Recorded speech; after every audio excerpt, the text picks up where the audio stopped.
सकाळी राहणार नाही. आणि कुलू याचं काय नाही, हे महत्वाचं आहे. त्याला चिकटपट्टी चिकट. बॅकग्राऊंडचा आवाज आणि मी घरातील हा सगळा पसारा बघून तर तुम्हाला समजलंच असेल आणि थंबनेलवरूनही की आमचं चाललेलं आहे शिफ्टिंग. त्यासाठी घरातली ही सगळी गडबड चालू होती. सामान साहित्य सगळं बांधून घ्यायची, सगळं आवरून घ्यायची. त्यामध्ये शनायाचीही थोडी लुडबुड चालूच होती. एवढ्या लहान बाळाला घेऊन सगळं आवरून घेणं खूपच कठीण जात होतं. तरीही आम्ही 1-2 दिवसामध्ये करून घेतलं. इथे बघा शनायाची नाटकं चालूच होती. शिफ्टिंग करताना साहित्य बघायचं की हिच्याकडे लक्ष द्यायचं हेच समजत नव्हतं. तिला झोपवायचं तर ती झोपतही नव्हती आवाजामुळे. जाण्याचं कारण एकच आहे, कारण मिस्टरांची बदली झालेली आहे. 3 वर्ष सोलापूरमध्ये सलग ड्युटी केल्यानंतर ना आता त्यांची दुसऱ्या नवीन जिल्ह्यामध्ये बदली झालेली आहे. आमचं तर अजिबात मन नव्हतं सोलापूर सोडून जायचं, कारण खूप सारी अटॅचमेंट जोडली गेलेली आहे सोलापूरमध्ये. खूप साऱ्या भावनिक गोष्टी आहेत, खूप सारी माणसे आम्ही जोडून ठेवलेली इथे.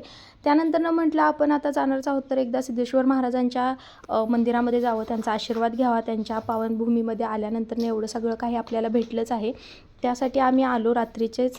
शिफ्टिंगचे सगळं साहित्य पॅकिंग केल्यानंतरनं सिद्धेश्वर महाराजांच्या मंदिरामध्ये तिथे आल्यानंतरनं तिथे नारळ फुले वगैरे घेतली. आतमध्ये गेलो, खूप रडायला आल्यासारखं झालं होतं, कारण नवीन आलो होतो त्यावेळेस काही माहीत नव्हतं आणि खूप छान वाटलं होतं हे मंदिर बघून. सगळ्या बाजूनी पाणी आहे, पाण्यामध्ये हे मंदिर. शनाया तर झोपली होती प्रवासाने आणि ती घरात काही झोपली नसल्याने गाडीवरती बसली की लगेच झोपी गेली. मंदिरामध्ये आल्यानंतर ही आहे समाधी बघा सिद्धेश्वर महाराजांची. तिथे भरपूर गर्दी होती. तिथे आलो, मनोभावे त्यांची आराधना केली, पाया वगैरे पडून घेतलं. मनापासून खरंच इच्छा होतच नव्हती सोलापूरमधून जाण्याची. खूपच अटॅचमेंट झालेली आहे सोलापूरबरोबर आणि तरी आम्ही मनावरती दगड ठेवून, आणि आता बदली झाली आहे म्हणजे काही ऑप्शनच नव्हता आमच्याकडे सोलापूर सोडण्याचा. त्यामुळे आम्ही तिथे आलो मंदिरामध्ये. त्यानंतरनं मंदिरात आतमध्ये जाऊन दर्शन घेतलं. लाईन खूप मोठी लागलेली होती, तरी थोडा वेळ थांबून लगेचच नंबर आला. दर्शनाची लाईन पूर्ण आवरत गेली आणि लगेचच नंबर आल्याने तिथे फुले, हार व नारळ जो काही घेतला होता तो तिथे सिद्धेश्वर महाराजांच्या चरणी अर्पण केला. आणि दर्शन सगळं घेतल्यानंतरनं मग आम्ही मंदिरातून बाहेर आलो. आल्यानंतरनं आम्ही पहिल्यांदा तर हॉटेल मनसोखला जाऊन भेटलो, कारण सोलापूरमध्ये आल्यापासून हॉटेल मनसोखचे मालक आणि तिथले जे काही आहेत सर्वजण त्यांनी आम्हाला एवढा आधार दिला की एक कौटुंबिक आधार म्हणून दिला आणि घरीच असल्यासारखं वाटलं. त्यांना भेटल्याशिवाय तर आमचा पाय अजिबातच निघणार नव्हता सोलापूरमधून.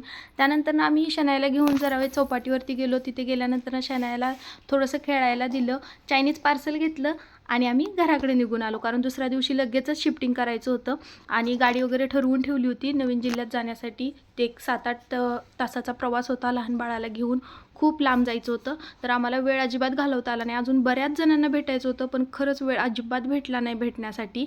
पण आम्ही ठरवलं की नक्कीच आम्हाला ज्यावेळेस सुट्टी वगैरे भेटेल आम्ही सोलापूरला येऊ आणि प्रत्येकाला नक्की भेटून त्यांच्याकडूनच मग आम्ही परत एकदा येऊ ज्या ठिकाणी बदली झालेली आहे तिथे.